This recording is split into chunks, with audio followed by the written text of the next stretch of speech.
প্রিয় দর্শক, আপনাদের স্বাগত ইস্পাহানি মির্জাপুর জিরো আওয়ারে। বৈশাখী টেলিভিশনের সমসাময়িক বিষয়ভিত্তিক আলোচনার নিয়মিত আয়োজন ইস্পাহানি মির্জাপুর জিরো আওয়ার। প্রতিদিনের মতো আজও নির্ধারিত একটি বিষয়ে কথা হবে আমন্ত্রিত অতিথিদের সঙ্গে। আজকের আলোচনার শিরোনাম জাতিসংঘে ডক্টর ইউনূসের ভাষণে নতুন বাংলাদেশ। যে দুজন অতিথি আমাদের মাঝে উপস্থিত রয়েছেন আলোচনায় অংশ নেওয়ার জন্য, তাদের সঙ্গে পরিচিত হয়ে নিচ্ছি। আমার ডানে প্রথমে আছেন জাহাঙ্গীরনগর বিশ্ববিদ্যালয়ের আন্তর্জাতিক সম্পর্ক বিভাগের অধ্যাপক শাহাব এনাম খান। ধন্যবাদ। এরপরে আছেন দৈনিক প্রথম আলোর যুগ্ম সম্পাদক সোহরাব হাসান। ধন্যবাদ, শুভেচ্ছা। এই দুই অতিথির সঙ্গে কথা হবে আজকের নির্ধারিত বিষয়ে। তবে তার আগে দেখে নিচ্ছি বৈশাখী সংবাদের শিরোনাম। মানুষের অধিকার একমাত্র নির্বাচিত সরকার নিশ্চিত করতে পারে বলেছেন তারেক রহমান। দেশ বাঁচাতে ষড়যন্ত্র রুখবার আহ্বান মির্জা ফখরুলের।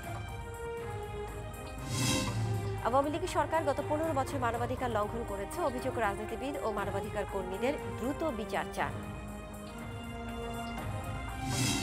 তিস্তার পানি দ্রুত বাড়ছে, লালমনিরহাটে বহু ক্ষেতের ফসল ডুবেছে, চাঁপাইনবাবগঞ্জে হাজারো পরিবার পানিবন্দী, 4 জেলায় বন্যার শঙ্কা। রাজধানীতে খুঁড়ে রাখা অনেক রাস্তা দীর্ঘদিন কাজ ছাড়া পড়ে আছে, চলাচলকারীদের নিয়মিত ভোগান্তি বৃষ্টি হলেই বাড়ে। এবং ছাত্র জনতার আন্দোলনে সারা দেশে 1581 জনের মৃত্যু তালিকা দিয়েছে বৈষম্য বিরোধী ছাত্ররা। সরকার পাল্টালেও জুলাই স্মৃতি ফাউন্ডেশন হতাহতদের সহায়তা করবে।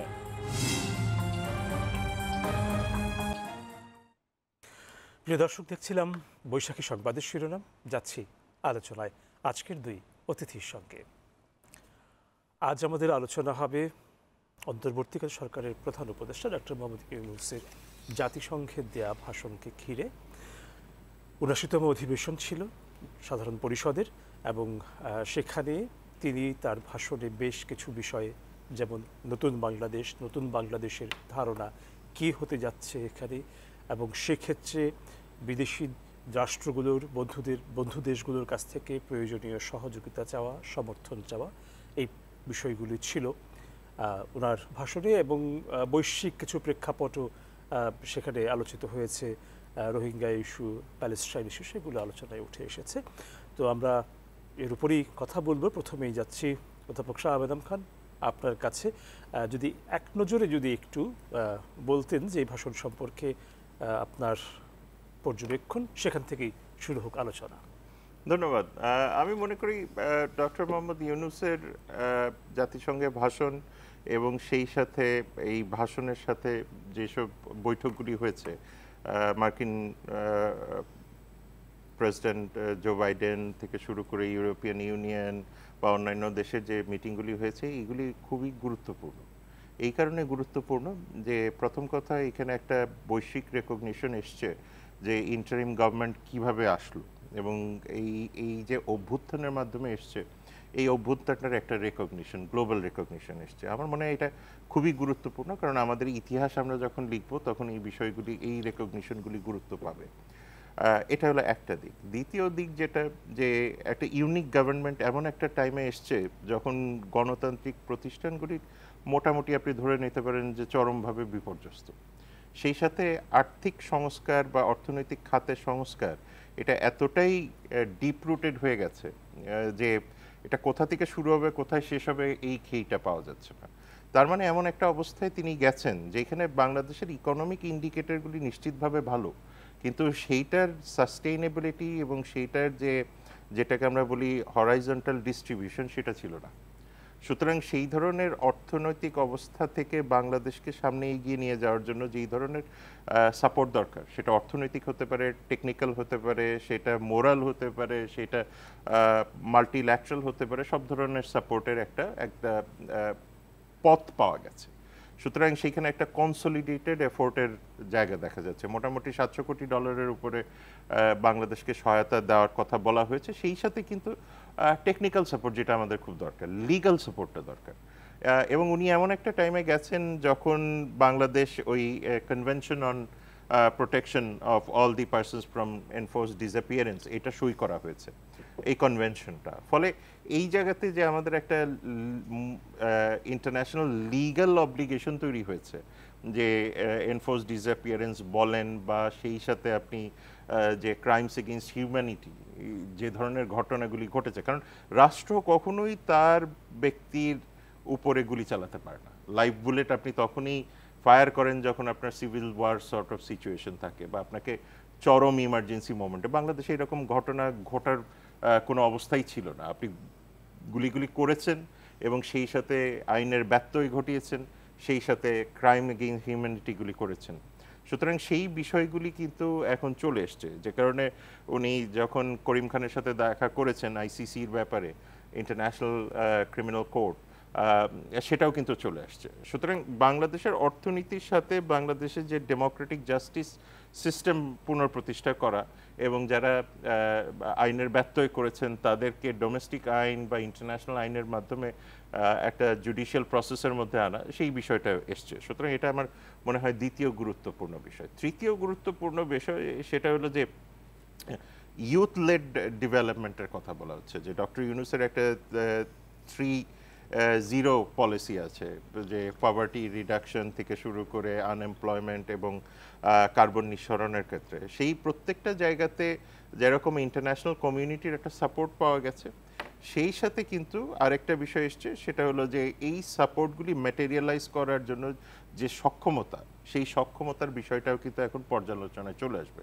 সেই কারণে তৃতীয় পয়েন্টে আমি মনে করি এখানে অ্যাচিভমেন্ট থাকলেও সক্ষমতার বিষয়টা নিয়ে এখন আলোচনা করা দরকার।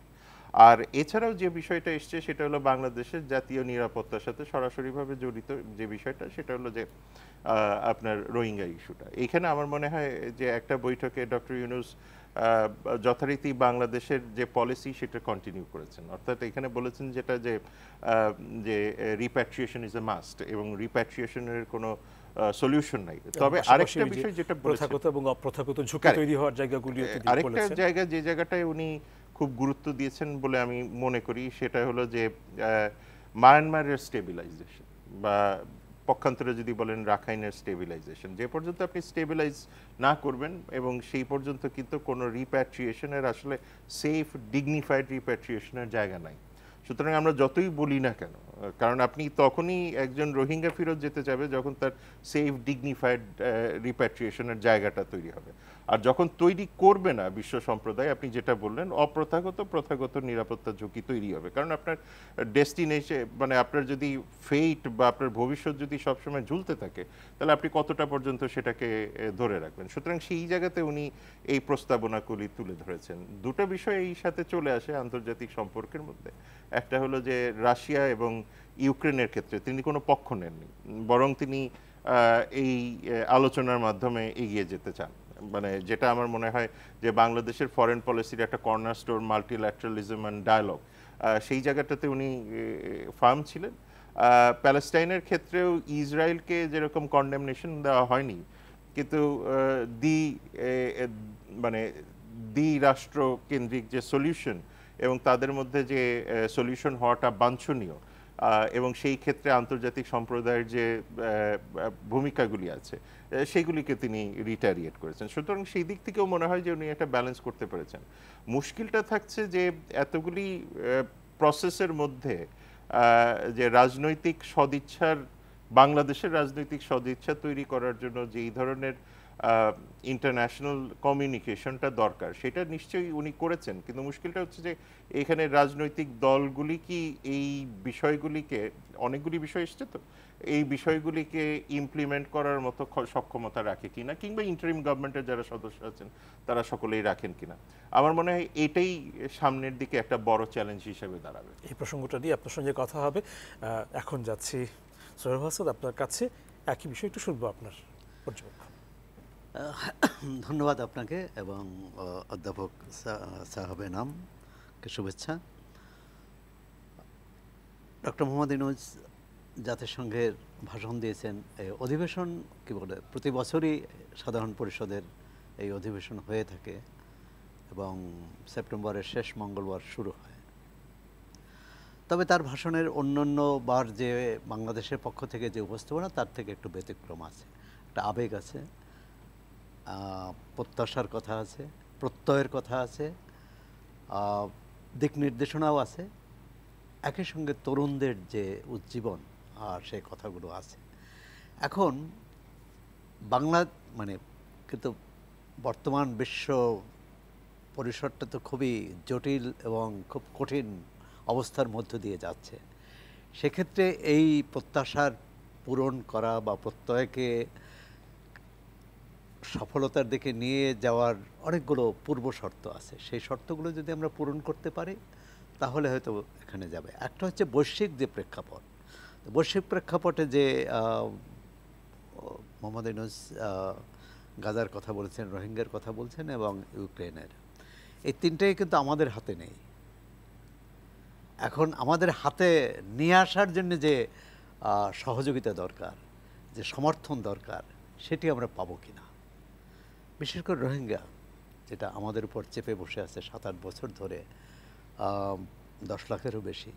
শুধু এই মানুষগুলোকে খাওয়ানো পরানো নয় বা তাদের জায়গা দেয়া নয়, আমাদের জনপরিসরে এবং কি বলে পরিবেশের উপর যে চাপ তৈরি করেছে, সামাজিক, পরিবেশগত এবং এক ধরনের রাজনৈতিকও। দেখেন কিছুদিন এবং মিয়ানমারে এখন যে অবস্থা, যুদ্ধ অবস্থা।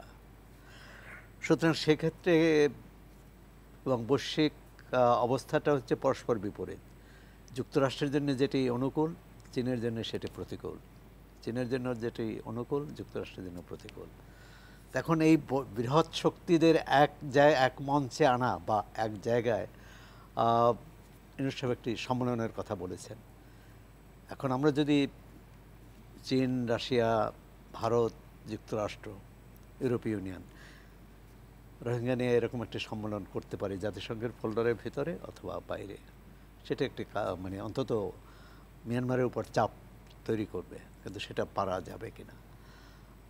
এমনি আনুষ্ঠানিক যে বৈঠকে তো ঠিকই যে অন্য রাষ্ট্রপ্রধান বা সরকার প্রধানের চেয়ে মোহাম্মদ ইউনূস অনেক বেশি আগ্রহ তৈরি করেছেন, কৌতূহল তৈরি করেছেন এবং এক ধরনের আকর্ষণও তৈরি করেছেন।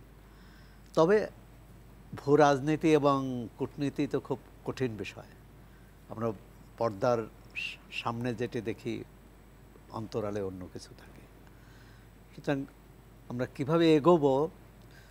আর যে কথাটি বলছেন, যেটি এখন মানে রাজনৈতিক দলগুলো কিন্তু ইতিমধ্যে আওয়াজ তোলা শুরু করেছে যে নির্বাচন কবে। নির্বাচন কবে তার মানে হচ্ছে রোডম্যাপ দিতে হবে, তার আগে সংস্কারের কাজটা শেষ করতে হবে। সেক্ষেত্রে সংস্কার কতটুকু এগোবে? 6টি কমিশন হয়েছে, এটিই কি শেষ, বা এই কমিশন রিপোর্ট দিলে সেটি? ভাষণে তিনি বলেছেন যে মানে সুনির্দিষ্ট কয়েকটি জায়গাকে চিহ্নিত করা হয়েছে এবং সংস্কারের প্রক্রিয়া চলছে বলে একটা হয়েছে, কিন্তু আবার একটা রাজনৈতিক মতৈক্য প্রতিষ্ঠা, সেটা কিন্তু খুব কঠিন। আমরা বিগত 15 বছর যেটা দেখেছি যে অন্যদের মানে কি বলে অন্তর্ভুক্তিমূলক নয়, সমস্ত নীতি হচ্ছে এককভাবে বা যারা ক্ষমতায় আছে তাদের জন্যে।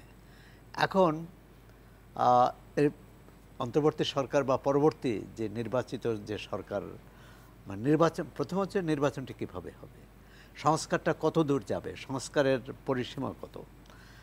আরেকটি হচ্ছে যে বিচার, যারা অপরাধ করেছে অবশ্যই বিচার হবে, বিচারের মুখোমুখি দাঁড় করাতে হবে।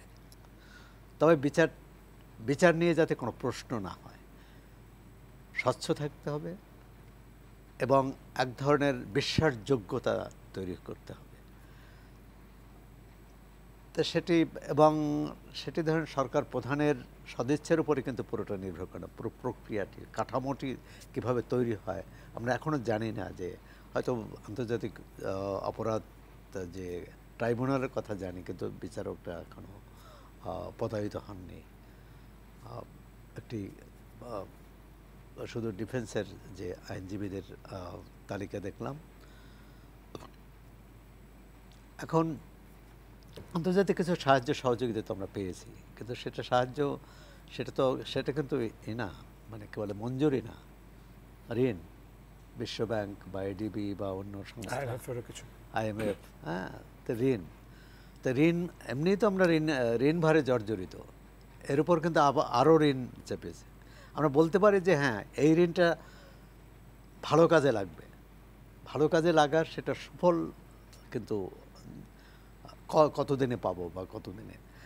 অনেকগুলো বিষয় আছে, তবে তার সদিচ্ছার প্রকাশ তিনি দেখিয়েছেন এবং অন্যদেরও সেটি আস্থায় আনতে পেরেছেন বলে মনে করি, যাদের সাথে বৈঠক হয়েছে।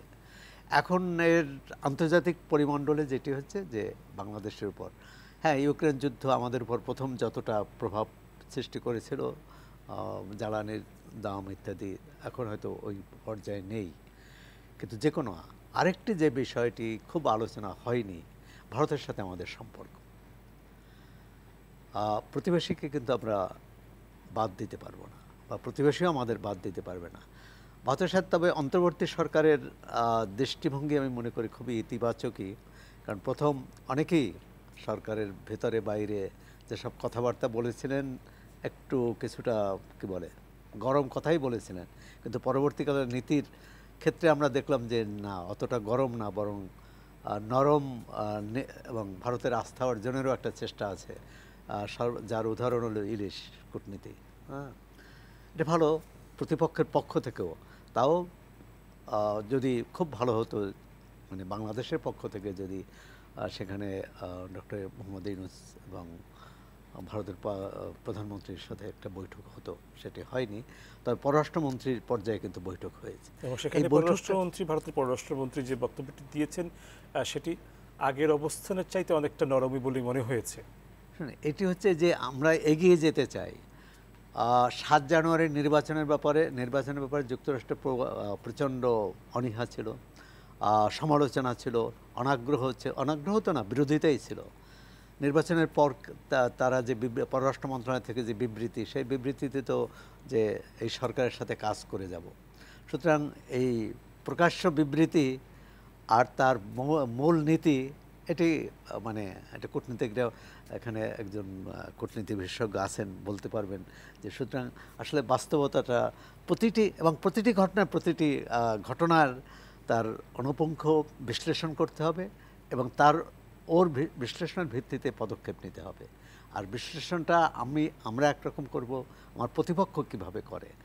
আর সুতরাং এটি ঠিক যে ইউনূস সর্বোচ্চ তার সদিচ্ছার প্রকাশ ঘটিয়েছেন, সেটি ভারতের ক্ষেত্রে হোক, অন্য দেশগুলোর ক্ষেত্রে হোক। আর আমাদের দুই প্রতিবেশী, আর এক প্রতিবেশী হচ্ছে মিয়ানমার, যার সাথে কোনো কথাবার্তা হচ্ছে না, বরং তার সমস্ত অপকর্ম, সমস্ত স্বৈর শাসনের দায় এসে আমাদের উপর পড়ছে।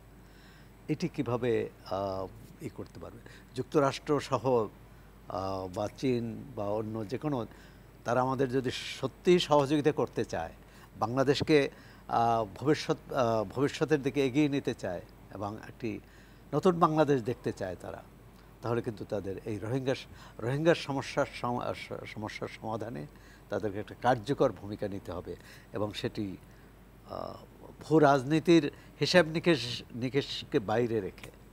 এবং আন্তর্জাতিক ফোরামগুলোতে, সাধারণ অধিবেশন বলি বা অন্যান্য আন্তর্জাতিক যে সমস্ত ফোরামগুলো আছে, সেই জায়গাগুলোতে আমরা নিরন্তর এগুলি বলে আসার পরেও কিন্তু বাস্তবে অগ্রগতি আসলে অতটা হচ্ছে না। আমরা হয়নি, বলা যায় যে শূন্য। মানে এই গত 7 বছরের তো শূন্য, 8 বছরের, তাই এই শূন্য থেকে কিন্তু আবার নতুন করে শুরুই করতে হবে। তো সেটা কীভাবে, মানে সেটা কারা আমাদের সহযোগিতা করবে? একটা হতে পারে মিয়ানমার যে সরকার আছে, সেই সরকারের তো শোনার কোনো, এখন তো পরিস্থিতি আরও জটিল তাদের এই ভেতরকার যুদ্ধের কারণে। যাই হোক, আমাদের এই আলোচনাটি চলবে, একটা বিরতির সময় হয়ে গেছে, তারপর ফিরবো আবার আপনাদের কাছে। প্রিয় দর্শক, ইস্পাহানি মির্জাপুর জিরা ওয়ারে সময় হয়ে গেল একটা বিরতি, ফিরবো অল্প সময়ের ভেতর, আশা করি সঙ্গেই থাকছেন।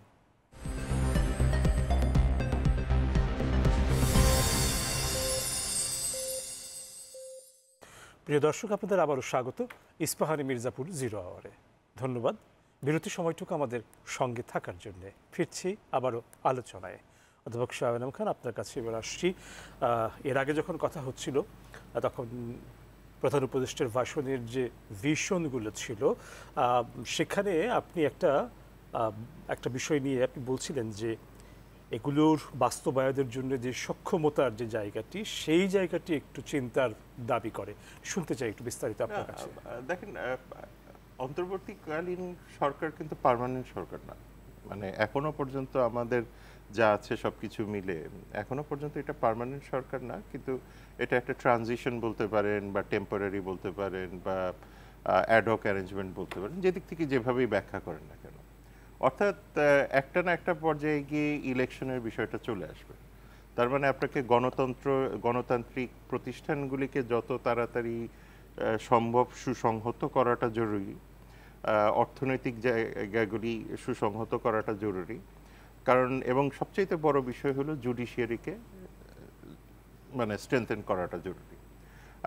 এই তিনটা কাজের জন্য যেই পরিমাণ সময় দরকার সেটা হয়তো মানে অনেকেই অনেক রকমের স্পেকুলেশন করেন, কিন্তু সেই সময়ের সাথে যদি আমি আরও অনেক বিস্তর রিফর্ম এজেন্ডা নিয়ে আসি তাহলে কিন্তু আলটিমেটলি আমি কোনোটাই ঠিক মতো করতে পারবো না। ইন্টারিম গভর্নমেন্টের আরেকটা বড় জায়গা হলো যে তার কিন্তু কলেবরটা ছোট। মানে আপনি ধরেন পলিটিক্যাল গভর্নমেন্টের অনেক কিছু থাকে, মানে তার একটা বড় ক্যাবিনেট থাকে, তার এক্সিকিউটিভ বডি থাকে, ইত্যাদি ইত্যাদি সব রকমের বডি থাকে, এমনকি অ্যাডমিনিস্ট্রেটিভ উইংস এর বাইরেও তার কিছু সাপোর্ট। তার মানে অর্থাৎ আপনার এখন যে ব্যুরোক্রেসির যে ক্যাপাসিটি আমরা দেখছি বা ব্যুরোক্রেসিতে একটা অস্থিরতা তো দেখছি, কারণ অনেক ক্ষেত্রেই তারা চিন্তা করবে যে টেম্পোরারি গভর্নমেন্টের পরবর্তী আমার কালচারটাও তো বুঝতে হবে, আমার পলিটিক্যাল সোশ্যাল কালচারটাও তো বুঝতে হবে যে আমি কি এখন কতটুকু রিস্ক নিব, কতটুকু কাজ করব, পরবর্তী সরকার যদি যেটা পার্মানেন্ট সরকার যদি আসে তাহলে তাদের সাথে আমার সম্পর্কগুলি কি হবে। ল এনফোর্সমেন্ট এজেন্সির কথা তো প্রথমেই বললাম যে দেখেন ল এনফোর্সমেন্ট এজেন্সিসগুলির এখনো পর্যন্ত মানে ফুল ফাংশনালিটি আসে নাই, মানে এটা আমরা তো ভিজিবলি দেখতে পাচ্ছি। সুতরাং এত কিছু বিষয় একসাথে সামাল দিয়ে সেই ক্ষেত্রে অনেক অনেক রিফর্ম এজেন্ডা, অনেক অনেক ইস্যুস যদি আমরা চিন্তা করি তাহলে আমার মনে হয় আমরা একটা ভুল করব। বাংলাদেশের পলিটিক্যাল কালচারে আজকে হোক কালকে হোক যে মেজর পলিটিক্যাল পার্টিগুলি আছে, আমি যদি ধরে নেই যে আওয়ামী লীগকে এখান থেকে বাদ দিয়েও যদি আমি চিন্তা করি, সেক্ষেত্রেও যে পলিটিক্যাল পার্টিগুলি আছে তারাও তো তাদের পলিটিক্যাল প্রসেসে ফেরত যাওয়ার জন্য যথেষ্ট ব্যবস্থা গ্রহণ করবে। সুতরাং এটা আমি গত মাসেই ডেইলি স্টারে আর্টিকেলটা লিখছিলাম, তো সেইখানেও আমি ক্লিয়ারলি বলছিলাম যে দেখেন পলিটিক্যাল কনভারসেশন যদি আমরা ডেমোক্রেসিতে বিশ্বাস করি তাহলে আমাদেরকে পলিটিক্যাল কনভারসেশনে যেতে হবে। এবং পশ্চিমা বিশ্বের দুটা অবস্থান আছে, একটা হলো যে সংস্কার আপনি কত তাড়াতাড়ি করতে পারেন সেটার জন্য তারা সময় দিতে রাজি আছে, তো কিন্তু আবার অন্যদিকে যদি আপনি অভ্যন্তরীণ ব্যবস্থায় দেখেন তাহলে সেইখানেও কিন্তু সময় দেওয়ার বিষয়টা কিন্তু ইনফাইনাইট না। সুতরাং আপনার ডেমোক্রেটিক ইন্সপিরেশন বা ইন্সপিরেশন যদিও আপনার ওয়েস্টে থেকে যদি আসে, ডোমেস্টিকভাবে ইন্সপিরেশনের জায়গাটাও তো দরকার আছে, অ্যাসপিরেশনের জায়গাটাও তো দরকার আছে, সেটাকে আপনি ব্যালেন্স করবেন কি করে। পশ্চিমা বিশ্ব নিশ্চিতভাবেই দেখতে চাইবে একটা পর্যায়ে গিয়ে আপনি গণতান্ত্রিক প্রতিষ্ঠানগুলিকে কতটুকু সুসংহত করেছেন। যে কারণে আমি আজকেই আরেকটা আর্টিকেলে লিখছিলাম যে আপনি দেখেন যে এই যে প্রতিষ্ঠানগুলি আছে, এই প্রতিষ্ঠানগুলি বা এই সংস্কার কাজগুলি যে রাজনৈতিক দলগুলি কন্টিনিউ করবে কিনা পোস্ট ইউনুস গভর্নমেন্টের সময়, সেটার ইন্ডিকেটর কি, সেটার ইন্ডিকেটর তো তৈরি করতে হবে। সুতরাং সেই ইন্ডিকেটর তৈরি করার জন্য যে আপনার প্রাতিষ্ঠানিক কাজগুলি করা দরকার সেগুলি করতে হবে। ফলে আমরা অনেক রকমের কমিশন করছি, অনেক রকমের ইস্যুসগুলি করছি, সেগুলিকে নিশ্চিতভাবে সাধুবাদ দেওয়া দরকার। মুশকিলটা হচ্ছে কতটুকু প্র্যাগমেটিক হবে এই বিষয়গুলি সেটা বুঝতে হবে। প্রতিটা প্রসেসের সাথে আপনার রাজনৈতিক দলগুলিকে এখন ইনক্লুড করতে হবে। এই কারণে যে আলটিমেটলি আপনি যদি আইডিয়ালি গণতান্ত্রিক ব্যবস্থায় বিশ্বাস করেন তাহলে এটা তো তাদের কাছেই ফেরত যাবে। এখন তাদেরকে যদি আপনি ইনক্লুড না করেন এবং তাদেরকে বাইপাস করে যদি আপনি বিভিন্ন রকমের ডিসিশন নেন তা তো মুশকিল। যেমন রাজনৈতিক দলগুলোর পরিষদ থেকেও কিন্তু ইনক্লুড হওয়ার আগ্রহ প্রকাশ করা হয়েছে নিশ্চিতভাবে, যেটা আমি মনে করি খুব গুরুত্বপূর্ণ। আপনি ধরেন একটা এক্সাম্পল নেই Chittagong hill tracts. Chittagong hill ট্র্যাক্সে এখন যে ধরনের কথাবার্তা চলছে, কেউ বলছেন স্বাধীন হবো, কেউ বলছেন এই করব, কেউ বলছেন ওই করব, বর্ডারের ওপার থেকে এক রকমের কথা বলছে, এপার থেকে আরেক রকমের কথাবার্তা বলছে। সো এই বিচিত্র রকমের জায়গাটার মধ্যে যেমন মিলিটারি প্রেজেন্সটা খুব গুরুত্বপূর্ণ, সেই সাথে কিন্তু পলিটিক্যাল রেসপন্সও খুব গুরুত্বপূর্ণ। সুতরাং এইখানে আপনি পলিটিক্যাল পার্টিগুলিকে আপনাকে নিশ্চিতভাবে এনগেজ করতে হবে, কারণ অতীতে পলিটিক্যাল পার্টিগুলি কিন্তু আপনার যত রকমের প্রবলেম সলভ করেছে। সুতরাং সেই জায়গাতে আমার মনে হয়, জাস্ট একটা উদাহরণ দিলাম, তো সেই ক্ষেত্রে আপনার সোসাইটির কথা বলেন যে সোশ্যাল মোবিলাইজেশন, বা সোশ্যাল রেজিলিয়েন্স তৈরি। সোশ্যাল রেজিলিয়েন্সের ক্ষেত্রেও আপনার পলিটিক্যাল পার্টিস ইম্পর্টেন্ট। সুতরাং সেইখানে শুধুমাত্র আমরা তো দেখেছি গত 15 বছরে যখন আপনি ব্যুরোক্রেসির উপরে বেস করে সোশ্যাল রেজিলিয়েন্স তৈরি করতে গেছেন, এটা তো ক্র্যাক ডাউন করে গেছে। সুতরাং সেই ঘুরে ফিরে কিন্তু আপনি এখন পলিটিক্সের দিকেই ফিরে যাচ্ছেন। সে কারণে আমি কথাটা বললাম যে ডক্টর ইউনূস একটা বড় রকমের প্যাথওয়ে করে দিয়েছেন সবাইকে, বাংলাদেশকে আন্তর্জাতিক সম্প্রদায়ের কাছে নিয়ে গেছেন নতুনভাবে। বাংলাদেশের অভ্যুত্থানটার যথেষ্ট গুরুত্ব সারা বিশ্বে পেয়েছে। এতগুলি মানুষ মারা গেলেন, তাদের প্রতি যাতে ইনজাস্টিস না হয় সেই জায়গাটা তৈরি করার সেইটার আন্তর্জাতিক একটা মতৈক্য তিনি নিয়ে এসছেন। এবং সর্বোপরি আপনার অর্থনৈতিক অবকাঠামো এবং অর্থনৈতিক সংস্কারের জন্য যা যা দরকার সেটাও তিনি করে দিচ্ছেন। এখন প্রশ্নটা থাকবে যে আপনি কত তাড়াতাড়ি আপনি সংস্কারগুলির একটা বেসিক স্ট্রাকচার দাঁড় করবেন এবং সেইখানে রাজনৈতিক দলগুলো কতটুকু কমিটমেন্ট দিবে। কারণ আমাদের একটা জিনিস কিন্তু মনে রাখা খুবই জরুরি। আমার মনে হয় সৌরভ ভাই এটা নিয়ে অনেক লিখেছেন, ওনার লেখাগুলির মধ্যে দুর্দান্তভাবে এই বিষয়গুলি চলে এসছে যে সোশ্যাল কমিটমেন্ট যেরকম একটা ইম্পর্টেন্ট জিনিস, পলিটিক্যাল কমিটমেন্ট। বাংলাদেশের পলিটিক্যাল পার্টিগুলি এই কমিটমেন্টের জায়গাতে ফার্ম থাকবে কিনা একটু দেখি সোহরাব হাসান কি বলেন এই বিষয়ে। না, সংস্কার তো খুব কঠিন শব্দ, কঠিন। কিন্তু আমাদের প্রধান উপদেষ্টার ভাষণে কিন্তু সংস্কারের সঙ্গে গ্রহণযোগ্য নিরপেক্ষ নির্বাচনের একটা সম্পর্কও করে দেওয়া হয়েছে। বলা হয়েছে যে সংস্কারটা সুসম্পন্ন করার মধ্য দিয়ে হ্যাঁ আপনার নির্বাচনের পরিবেশটি তৈরি করা হবে। আমি তো বললাম যে প্রধান উপদেষ্টার তার যে সদিচ্ছা বা তার যে আগ্রহ, এই ব্যাপারে কোনো সংশয় নাই, সন্দেহ নেই। কিন্তু বিষয়টা হচ্ছে যে সংস্কারটা কাদের নিয়ে হবে, কাদের জন্য হবে। একটা হচ্ছে যে আমরা 15 বছরে এক্সক্লুশন সংস্কার দেখেছি, যে যা করছে কিন্তু সব মুক্তিযুদ্ধের চেতনা হোক, সুশাসন হোক, গণতন্ত্র ইত্যাদি ইত্যাদির নামে। হ্যাঁ,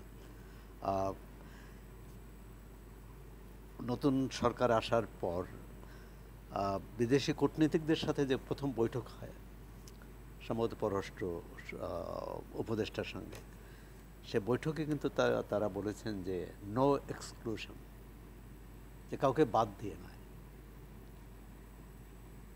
এখন তাহলে যারা সংস্কার করবেন তাদের কিন্তু এই কথাটি মনে রাখতে হবে যে কাউকে বাদ দিলে তখন কিন্তু যেটি হবে, আমরা এতদিন দেখে আসছি যে একদল দেশের বাইরে চলে যায় আর একদল দেশের সামনে চলে আসে।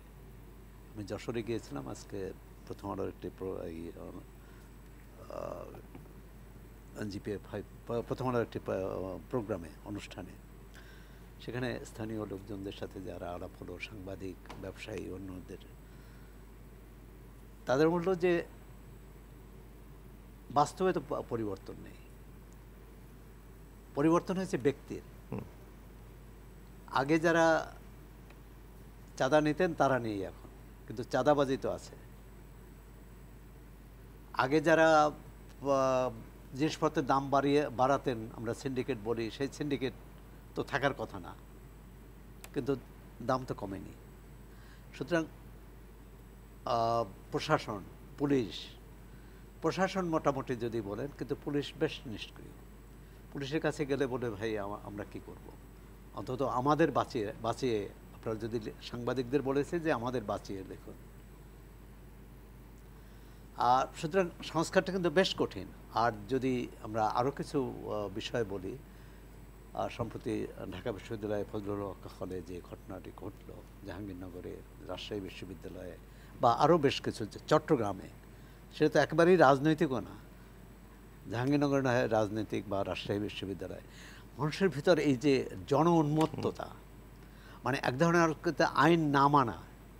আমরা 15 বছর এক ধরনের আইন না মানার সংস্কৃতি আমরা মুখোমুখি হয়েছি। আজকেও তো তার পুনরাবৃত্তি কোনোভাবেই হওয়া উচিত না, মানে সেটি যে নামেই হোক।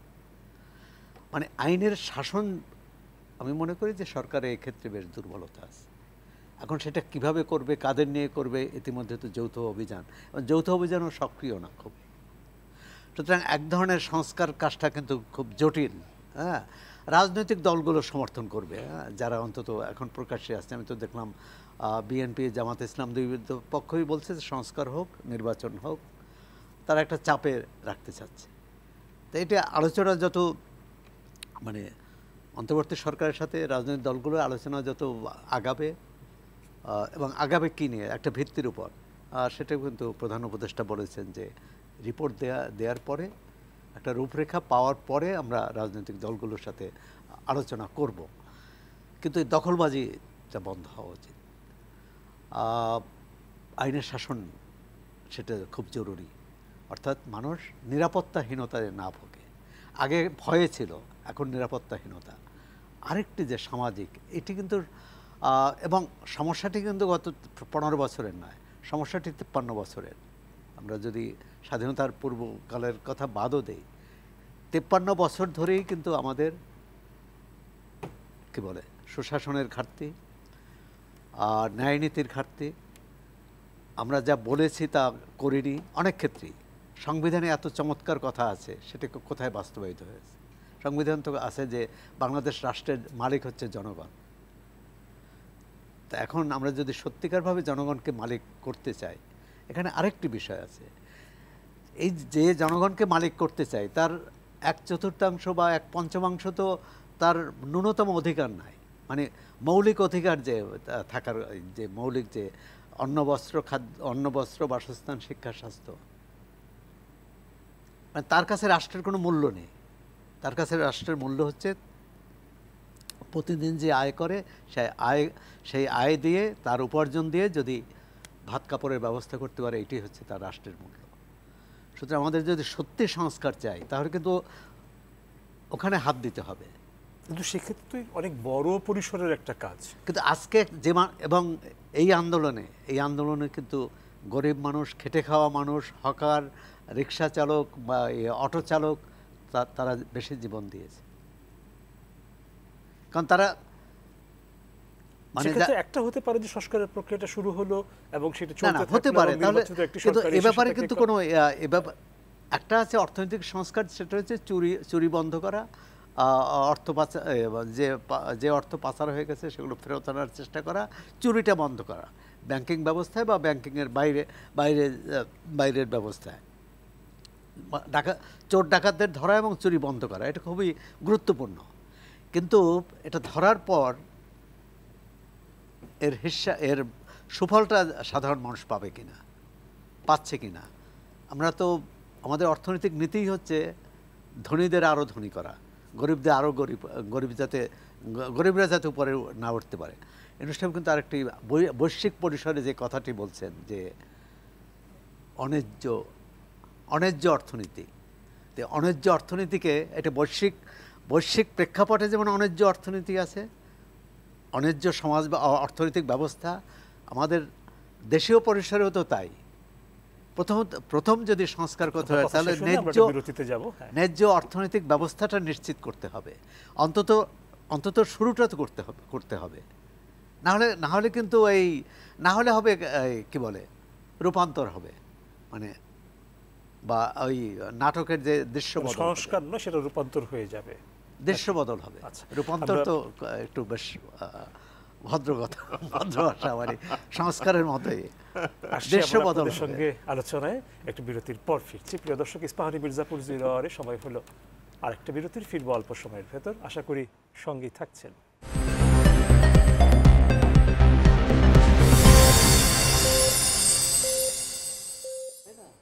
প্রিয় দর্শক, আপনাদের আবারও স্বাগত ইস্পাহানি মির্জাপুর জিরো আওয়ারে। ধন্যবাদ বিরতি সময়টুকু আমাদের সঙ্গে থাকার জন্য। ফিরছি আলোচনায়। এটি আমাদের শেষ পর্ব আলোচনার, এবং একটু সেই তুলনায় সময় আগের দুই পর্বের চাইতে একটু কম।